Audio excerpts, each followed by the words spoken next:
நீங்கள் 600 பேரை இவங்க ஜொமேட்டோ பலி கொடுத்துட்டாங்க. ஒரு இயரில் கூட ஆகலை, இல்லைன்னா ஜஸ்ட்டு 1 இயர் ஆகுது. இவங்க வந்து ஜொமேட்டோ அசோசியேட் ஆக்சலரேட்டர் ப்ரோக்ராமில் இருந்தாங்க. இந்த லே ஆஃப் எல்லாம் வந்து குருகிராம்லேயும் ஹைதராபாத்லேயும் இருந்தது. 2 மாதம் சம்பளத்தை கொடுத்துட்டு லீவ் வித் அ ஸ்மைல் அப்படின்னு சொல்லி இப்படி டாட்டா காமிச்சிட்டாங்க. இது ப்ரைமர்லி எதனாலனா, இது ஆர்டர்ஸ் ரொம்ப வரமாட்டேங்குது. இப்போ வந்து அவங்க வந்து இதுக்கு பிவெட் ஆகிட்டு இருக்காங்க, 10 மினிட் டெலிவரிக்கு. ஜொமேட்டோ ரொம்ப நாள் தாங்காது, அடுத்த பெரிய ப்ராப்ளம் அங்கே தான் வரும். பைஜூ காட்டிய பாதையில் இது போகுங்கிறது உங்களுக்கு பல தடவை நான் சொல்லியிருக்கிறேன். மெதுவாக போகுமா இருக்கும். Byju market leader, followed by Paytm, followed by Swiggy, அதுக்கப்புறம் கடைசியில் இது. ஸ்விக்கியும் பெரிய ப்ராப்ளம்னு இருக்குது. 158 கோடி ரூபா அவங்களுக்கு இன்கம் டேக்ஸ் நோட்டீஸ் வந்துருக்கு. நாங்கள் கோர்ட்டுக்கு செல்வோம் அப்படின்னு ஸ்விக்கி சொல்லியிருக்கிறோம்.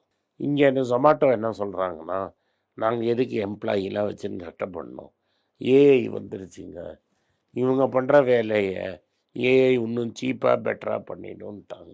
ஸோ ஓவராலாக பார்த்தீங்கன்னா market extremely week for Zomato.